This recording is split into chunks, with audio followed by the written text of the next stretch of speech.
So ito naman mga boss, presyo lang 125,000. Magandang araw mga bossing, welcome sa Promote PH. So ngayong araw mga boss, titirahin naman natin is mga owner type Jeep. So humingi na tayo ng mga discount para sa ating mga owner type Jeep. And ito mga bossing is meron na rin mga tag price yan mga boss. And ang kagandahan dito, lahat ng presyo na ibibigay natin mga bossing is negotiable pa para sa ating mga buyers na nagmamahal sa ating mga owner type Jeep. So ito na yung pagkakataon yung malaman ang mga presyo mga bossing. So location natin mga boss is Imos, Cavite. So unahin natin dito mga boss sa ating RF Mazda na mga bossing na Bigfoot. So ito mga bossing is stainless, no? Ito yung kanyang front area. Tandaan nyo lang lagi mga bossing yung plate number ng ini-inquire nyong unit. Para kung sakasakali mga bossing magustuhan nyo yung unit natin na pinapoint, is may tawag nyo agad sa ating contact number na nasa screen. So ito mga bossing, RF Mazda diesel engine. So ito mga boss is naka steel rim yung kanyang mga bossing, yung kanyang gulong, no? And ito mga bossing R15 yan. Bigfoot yung kaha mga bossing, stainless to. Yan, then silipin natin yung loob nito mga bossing. So flooring nito mga boss is galvanized, no? Yan, then presyo lang nito mga bossing 260,000. So negotiable pa po yan upon viewing mga boss. So hindi lang tayo kasi yan mga boss, no? Yan ang problema natin. So ito mga boss is ikutan natin lang ng bahagya. Okay, so ito mga boss, hindi natin ma-open yung hood. Sobrang init mga bossing, no? Ito pala, RF Mazda mga bossing. So malinis na yan, makina and good running condition. Sa mga interesado, so pwede nyo pa rin pwede nyo itong puntahan for viewing. Then kung may tawad pa kayo, so pwede rin pag-usapan yan dito mga boss, no? Kutan lang natin ng bahagya bago natin tirahan itong ating double cab mga boss. So ito yung likuran ng ating 260,000 Hammerhead. Yan, so ito mga bossing is may running board yan, no? Yan, paikot, naka-running board yan and steel rim siya mga boss, no? Coding na ito is Friday mga bossing. Yan, Hammerhead to mga boss, okay? So ikot naman tayo mga boss, tunguin na natin tong isang to mga bossing. Ito naman mga bossing, isang double cab. So pag sinabing double cab mga boss, may sakayan yan sa likod, no? Yung mga ginagamit sa probinsya, sakay ng palay, mga mais, sibuyas, ito the best to mga bossing. Okay, lalo na pag diesel engine mga boss, no? Isa naman po itong mga bossing, RF Mazda pa rin. Okay, RF Mazda. Stainless to mga boss. Ito yung kanyang front area. Napakagara niyan. So pag double cab kasi bukod sa formado na, talaga namang mga bossing, medyo mahaba. Advantage lang ng isang to mga bossing is mga bossing, steel top kung tawagin. So yung bubungan niya is bakal rin na pwede niyo paglagyan ng mga produktong mabibigat or mga bagahe mga boss. So coding nito is Thursday, RF Mazda. Presyo niyan mga bossing nasa dashboard 350,000 mga boss. Pakita natin yung interior, no? Yan. Negotiable pa yan mga boss ha. Ito naman mga bossing yung kanyang dashboard. Yan. So ang dashboard naman niya is Kia kung tawagin. So ibig sabihin galing Kia yan. And cool door yung upuan. And flooring niya is galvanized mga bossing. Ito naman yung kanyang rear area mga boss, no? Yan. So may mga unit tayo bossing na all stainless kung tawagin. So pati flooring is naka stainless. So ito mga bossing galvanized. Pasilip natin kung mabubuksan natin mga boss, no? Pero may time kasi sobrang init ng kanyang hood mga boss. Ito RF Mazda. Okay, so lahat naman ng unit natin good running condition na yan mga boss. Yung iba nga ginagawa pa no? Yan, talagang pinapakondisyon maigi para pagpuntahan ng mga buyer. So pag test drive mauuwi na. Then pwede rin kayo mag-order dito sa ating mga sa ating number na nasa screen mga boss. Pwede kayo magpa-deliver nationwide, nagdi-deliver sila mga boss, no? Luzon, Visayas, Mindanao, pwede nila i-deliver yan basta bayad na yung unit mga bossing. Okay, sunod naman natin mga bossing. Ito po, isa naman po itong Bigfoot na maliit to mga bossing, no? Yan, Bigfoot na maliit. So ito naman mga bossing, makina is 3EU. So gasoline engine to mga bossing. Then ang presyo lang nito is 160,000. Coding naman niya is Monday mga bossing. Okay, so gasoline engine, Toyota ang makina. Toyota 3EU. So bago yung kaha mga boss. Bago yung kaha, so second damano lang dyan is chassis at saka yung makina mga bossing, no? Yan, then yung pinaka kaha niya talaga is bagong-bago mga bossing, no? Okay, Outback. So ito naman mga bossing yung kanyang interior. So ito yung sinasabi natin na pati yung kanyang flooring is naka-stainless mga boss. No? So stainless ang flooring, stainless yung dashboard, kulduro yung upuan mga boss. Ito naman yung kanyang second row tsaka interior, no? Yan, ito mga bossing yung kanyang ceiling, bago rin yung bubong mga boss. May running board mga bossing, no? Yan sa siding. So medyo formado yung datingan. Ang presyo nito 160,000, negotiable upon viewing mga boss, no? So hindi sila masyadong nagbibigay ng discount pag inquiry lang through chat mga boss. Tawagan nyo yung contact number na nasa screen kung talaga interesado kayo. Then papuntahan nyo agad mga boss, no? Nang sa ganun magkasundo kayo sa presyo. Yan. Ito mga bossing, ang bababa ng mga presyo na ito natin ngayon. Itong isa naman to is Toyota 4K box type yan mga boss, ano?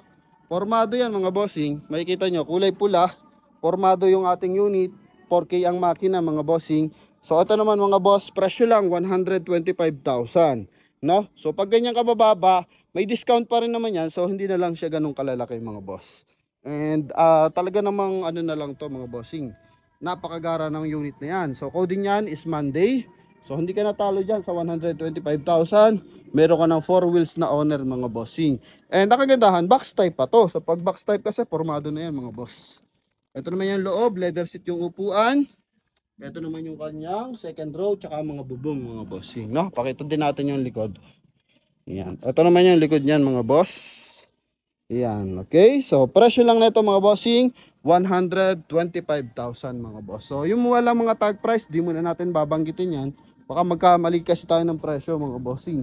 Mas maganda may presyo. Ito sanang Tamiya, not sure lang kung magkano ang presyo nito mga boss, no? Maganda sana to mga bossing. So hindi ko lang sigurado kung magkano ang presyo. Magkano kaya tayo itong Tamiya? Wala nakalagay eh. So hindi muna natin presyohan mga boss. Dito muna tayo sa isang Bigfoot pa rin to. Baggy type pala na mahaba mga bossing. So ito mga boss is baggy type na mahaba. And Toyota 5K naman to. So ito naman mga bossing is mga makina na to siguro mga galing to ng mga Tamaraw FX. So ito naman mga boss, presyo 230,000, gasoline engine. Stainless yung body, yung hood, tsaka yung kanyang siding. So stainless. And naka 14 inches alimag wheels. Yan. And ito yung kanyang front area. So marami siyang accessories. Yan, bull bar. And ito yung kanyang interior mga bossing. So hanap lang naman natin span service, lalo na sa probinsya. Malamig ang simoy ng hangin mga bossing. Ito, panalong panalo mga boss, no? Yan. So ito yung kanyang likuran. Yun, no? Ganda, no? And presyo lang na ito mga bossing is 230,000. Negotiable pa yan mga boss, no? Okay, ito naman yung kanyang likod mga bossing. Yan, medyo masikip lang yung ating display center, kaya tandaan nyo lang ating mga plate number. Yan, so mas maganda matandaan nyo yung plate number at disenyo ng ating unit. Yan, so pakita natin plate number mga boss, no? Yan, so ito Tamiya, so wala lang presyo. So hindi muna natin hindi muna natin titirahin mga boss. Then next natin, isa naman po itong box type yung kaha, baggy type yung unit mga bossing. Yung kanyang windshield, so naka box type. No, malabon pala. Then yung kanyang body is naka baggy. Then lowered siya mga bossing. Stainless, formado mga bossing. Pamalengke, pang grocery, pang araw-araw. Okay, ganda na ito. May ladder pa mga bossing. Ganda ng gulong, 13 lang yung gulong niya pero naka-mags. Toyota 4K ang makina mga boss, pasilip natin. Toyota 4K. Ito yung kanyang makina mga bossing, no? Yan, Toyota 4K yan mga boss. And ito mga bossing, 165 lang yung presyo. Yan, 165. So, pwede pa tawaran yan mga bossing, no? Tawag lang kayo sa ating contact number na nasa screen para ma-connect ka agad kayo sa display center mga boss, no? Yan, ito naman yung likuran at loob ng ating unit mga bossing. Bago yung mga bubungan niya mga boss, no? Ito naman yung kanyang likod. Okay? So, ayos ba yan mga boss? Ito naman, kini-condition pa to mga bossing. So isa naman tong baggy type pero sobrang haba na ito mga boss. Yan, Toyota 4K din ang makina na ito mga bossing. No, naka steel top pa. Medyo lowered, gulong na ito stress mga bossing. Presyo nito kapag naayos, yan 145. Negotiable pa ba yan kuya? Negotiable pa sabi ng kanyang may-ari mga boss. So kinokondisyon na lang to mga bossing. Good naman na yung makina na ito. So ito na lang yung alignment na lang ng gulong, chine-check nila. yung mga preno mga boss, no? So para at least pagkuha dito, so biyahin na lang agad yan mga bossing. 145,000, tandaan nyo yung plaka, 891 mga bossing. Pwede nyo tawaran, sabi ni kuya mga boss, no? And eto mga bossing, isa naman po itong FPJ. So medyo mura-mura to sa FPJ, no? Stainless to, kapag FPJ, so kadalasan, eto ang ganda ng gulong, bagong-bago, no? 99% bago mga bossing, 13 yung kanyang mags. Makina 4K mga leather seat ang upuan niya, then yun nga stainless yan mga bossing, no? Kaha at saka flooring. So pakita natin mga boss. Even yung kanyang side mirror, so stainless. Gara ng dating nito mga bossing. Ito yung kanyang interior, yan. So flooring niya stainless, then leather seat yung upuan mga bossing, no? Yan, kaya medyo maliit pero medyo pricey. Pero pwede pag-usapan ng presyo mga boss, no? Yan. So tandaan nyo lang plate number o kaya yung description ng ating unit kasi minsan siksik. So hindi natin makita yung plate number. So ito yung plate number niya mga boss, no? Yan, 190,000 FPJ Toyota 4K mga bossing. So tuloy tayo, isa naman tong baggy type mga boss, na ano mga bossing, tag ito, modelo yung kanyang ano mga bossing, front bumper. Okay, so ganyan na kasi yung mga disenyo ng front bumper ngayon mga boss. So Toyota 4K din to mga bossing, presyo naman ito 165, no? So pinagbabasihan naman diyan lagi itsura tsaka yung interior mga bossing din makina. So makina Toyota 4K, maggulong na ito is R14 mga bossing, nakamags yan. Ito yung front area niya, coding is Monday. Stainless mga boss, yung hood tsaka sidings mga boss stainless, then pati flooring stainless mga bossing, no? Yan, ito mga boss yung kanyang dashboard, ito yung likuran. Okay. Yan, ito mga bossing is meron lang presyo na 165. So, pwede nyo tawaran nyo mga boss, no? Okay mga bossing, so ito yung kanyang likuran. Yan, so 165, baggy type, available tayo mga bossing. Yan. Okay, then dito naman tayo, next unit natin, baggy type pa ulit mga boss. Toyota 4K din mga bossing. Okay, iba-iba presyo, depende sa disenyo. Ito naman mga boss, mas malapad yung gulong. R30 naman to. Ito naman yung kanyang front area mga bossing. Yan, so coding na ito is Friday. Stainless yung hood, stainless yung sidings. Mas maraming accessories mga boss.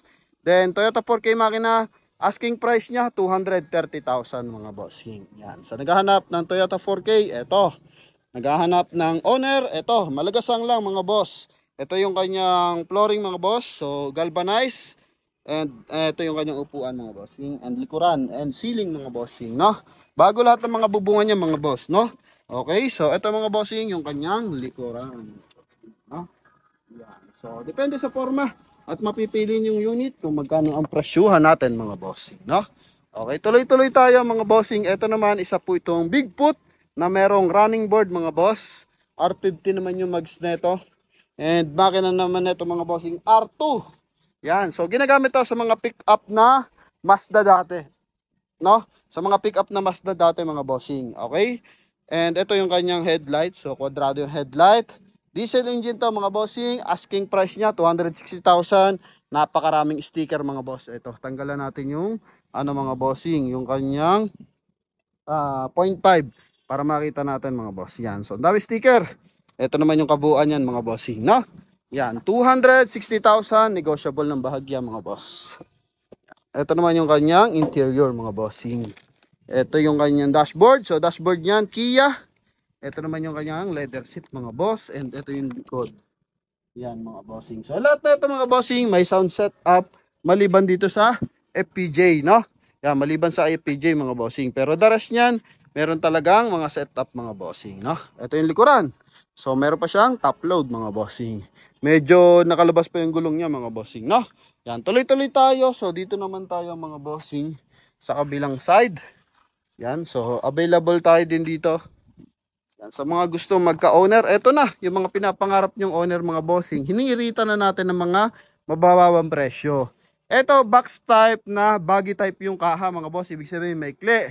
Yung kanyang ano mga bossing, yung kanyang windshield. So pang box type yan, malapad, no? Ito naman yung kanyang front area. Formado tong isang to, pero maikli lang yung unit. Kasi pag sinabi kasing totally box type, sobrang haba nung kaha nun mga boss. Ito baggy type lang yung kaha. Then ito mga bossing, makina Toyota 4K and pure stainless. R14 yung mag, so mas malaki.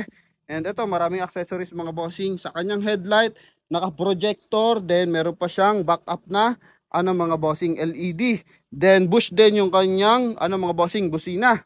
And ito yung kanyang siding. So makintab na makintab to. Ito naman yung kanyang interior mga boss. Yan. So ito mga bossing is galvanized yung flooring na may cover. Stainless yung kanyang hood. Yan. Yung kanyang dashboard mga bossing. And ito meron pa siyang ladder mga boss, no? And ito naman yung kanyang likuran. So maganda yung sound setup mga boss sa likuran. Ito pasilip natin. Okay, formado yung kanyang sound setup. 0.5 natin mga boss. Yun. Okay, nakita na ba yung kasariwaan ng ating unit? No? Ito mga bossing, yung kanyang likuran 250,000. Medyo formado mga boss. Then try nyo na lang kung tipo nyo to, hiritan nyo na lang mga bossing, no? Madaling pag-usapan. Pag dito dating nyo sa Cavite, so madaling pag-usapan ng mga presyo basta nandito na kayo mga boss, no? Yan. Ito naman mga boss, yung ating 350 no nakaraan mga bossing na Princess. Ngayon bossing 320 na lang siya, then negotiable pa yan mga boss. Ito kasi mga boss is yung pang ilalim niya is I-beam. So yun yung mga ginagamit sa ELF mga bossing. Makina niya is Isuzu, then pang ilalim niya is Isuzu mga boss. Kaya medyo mataas yung presyo niya mga bossing. Then high ground clearance to mga boss. Papansin mo nakatuton.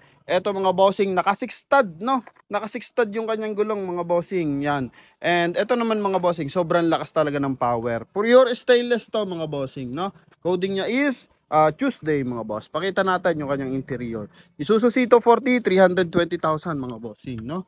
Then galvanize yung kanyang flooring. Yan, ito naman yung kanyang flooring, then yung kanyang dashboard mga boss. Yan, no? Okay, ito naman yung kanyang likuran mga boss. Yan, kompleto na, may sound setup na yan mga bossing, no? Sa naghahanap diyan ng malaki talaga to mga boss, no? Sobrang laki ng gulong nito mga bossing. Sobrang haba ng likuran mga boss, no? Yan. Okay, so ito yung kanyang gulungan mga bossing. So sa mga interesado, so tawag lang agad mga boss, no? Okay, so next unit natin mga bossing, ito.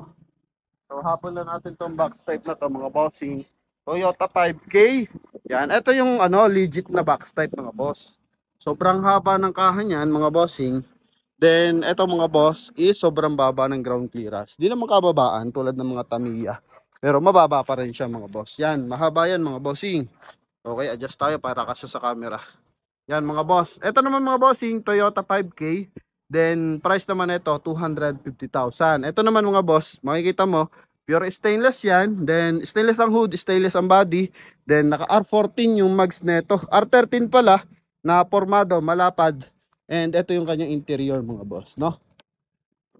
Okay, so ito yung kanyang interior, formado din. Yung kanyang dashboard, magara. Leather seat yung upuan. Ito naman yung kanyang likuran mga bossing. Bago lahat to halos, no mga bossing. Bagong gawa yan, yung mga lona, yung mga accessories. Yan, okay. Sa gulong, 90% red light yan mga bossing. Then may mga bagong dating na gagawin pa lang mga bossing, no? And eto, so hindi ko lang sure. I think kasama na natin to, marami sticker na to mga boss. So ikot tayo ng bahagya mga bossing. Yan. Okay, so ilan lang yung mga unit natin? Nasa 20 plus lang to mga bossing, no? So eto na yung ating huling ano part mga bossing. Meron pa pala doon sa kabilang side, 2 piraso mga boss. Sold na pala to mga bossing. So sold na from Batangas, yan nakalagay na. Shout out sa buyer natin from Batangas. Oh, ganda. Makina na ito. So hindi ko na makita kung anong makina na ito. Yan lang nakalagay. Steel top, stainless yung hood. Then sidings niya is galvanized mga bossing, no? Yan. Shout out kay madam or kay boss. And ito yung ating medyo mataas ang price dito. Yung Toyota 2L mga boss na tigka kalahating milyon. 550,000 to mga bossing. All original yung kanyang ginamit na accessories dyan. Then Gemini yung pangilalim. Yung coil spring nyan. Then big tire na naka ano to mga bossing. R15. Yan. R15 na malapad yan mga boss. Okay. Robicon. Yan. Projector yung headlight. LED yung kanyang mga ilaw mga boss. Hela yung kanyang mga passing light mga boss. Backup light, naka bull bar. Fully aircon to mga bossing, no? Fully aircon, Wrangler type to mga bossing na fully aircon. Ito yung kanyang loob. Naka 2-din audio system yan mga bossing. Mga switch ng accessories. Yan, okay. Naka racing seat pa. Recaro racing seat mga bossing, no? Yan, ito naman yung likuran. So original lang yung lahat yan mga boss. And ito yung rear area mga boss, no? Outside rear area. So pinakita natin yung sa loob. Ito mga bossing. 550,000. pwede naman na uwi, pwede mong tawaran mga boss. And kung namamahalan ka, meron din tayo ditong available. So magkano to? I think 190 ba to o 200,000 mga bossing. Ito FPJ na close type naman to mga bossing. So klaruhin niyo na lang yung ano nito mga boss, yung presyo. Close type 'yan, pero I think aircon ready lang siya, may LED siya mga bossing. FPJ type. Then makina nito diesel engine to RF mass na to mga bossing. Stainless, then ito yung kanyang loob mga bossing. Sa presyo, not sure kung 190 or 200,000 to mga bossing. Ito pala meron 280 pala mga bossing, 280,000 RF Mazda. Yan, R2. R2 pala, hindi pala RF. R2 makina mga bossing. Ito yung loob niyan mga boss, no? Leather seat yan. Okay, 280,000 kung pasok sa inyong panlasa. Naka-aircon din pala to mga boss. So, yun ang advantage. Naka-aircon unit. Yan, FPJ. Na close type mga bossing, no? Yan, okay, 2 door. 2 door lang yan mga boss. Ang gara, no? 280,000 mga bossing. Okay, fully aircon yung ating unit. Then etong isang to mga bossing, wala rin presyo eh. So I think naglalaro to ng 100 para sa akin lang mga boss Naglalaro to ng mga 130,000 to 170,000 mga boss. Kasi galvanized lang naman to. Plain pa, lalagyan pa ng sticker. Then makina na ito mga bossing Toyota 4K, no? Lowered siya, maganda yung mags, R15 pa. So naka R15 yan mga bossing, kaklaruhin lang natin ang presyo pag natapos mga boss, no? Yan, yun yung plate number niya, pwede nyo itong pa-reserve na kung sakasakaling tipo nyo to, kayo na magpapalagay ng sticker, i-request nyo mga bossing, no? So yun lamang mga boss sa mga nabitin, so huwag kayong mabitin kasi meron pa tayong ilang unit. So pakita lang natin yung loob nito. Ito yung loob niyan. Bago na yung lona mga boss, no? Bagong kabit na yung lona at saka loob. Yan. Okay. May pintura na rin. Yan mga boss. So wala na lang yung outside sticker. No? Outside sticker na lang. So yun lamang mga boss. Then gawin tayo sa kabilang side. Ito mga boss. So dalawang piraso pa yung available natin. Isang 150 na high ground clearance and isa namang 130,000. So makina naman ito mga bossing. Toyota 3AU. Yan mga bossing. Baggy type lang to mga bossing. Toyota 3AU. Sticker yung siding. So galvanized yan. Stainless yung hood. Ito naman yung kanyang sidings. Tsaka front area. Yan. So coding nito is Tuesday mga bossing. May sticker na. Boy Singket. Yan. So pangalan ng display center natin. Ito naman yung loob mga boss. Okay. Galvanized yung kanyang flooring. Ito yung kanyang interior. So presentable naman siya mga boss. Loob at labas. So 130,000. Pwede nyo pantawaran mga bossing. No? Yan, okay. So, basta sa tropa, mabilis kausap yung mga presyo niya mga bossing. Konting kita, so pwede nyo na makuha yung kanilang owner mga boss, no? Yan, ito namang isang mga bossing, big tire, high ground clearance, makina Toyota 3AU din. Yan mga boss, so presyo lang 150,000, naka steel top, then sliding door yung likurang bahagi, then galvanized yung sidings mga bossing. Okay, Toyota gasoline engine to mga boss. Pakita natin yung loob. Yan. So, ito yung loob niyan mga bossing. No, then kulduro yung upuan. Ito naman yung kanyang loob. Yan. Okay, so may mga setup na ng ilaw at saka sound system mga boss. Yan. Okay, pwede mong taguan ng ibang gamit yung likuran mga bossing, no? Yan. So naka-steel top, pwede mo kargahan ng mabibigat na bagay mga bossing. So yun lamang mga boss, ilang piraso lang, I think 22 units yung ating available mga bossing. May ongoing project pa rin tayo sa loob na automatic transmission. So sa mga nag-aabang, tawag lang agad sa ating contact number na nasa screen mga bossing. So yun lamang mga boss, thank you very much. God bless you all.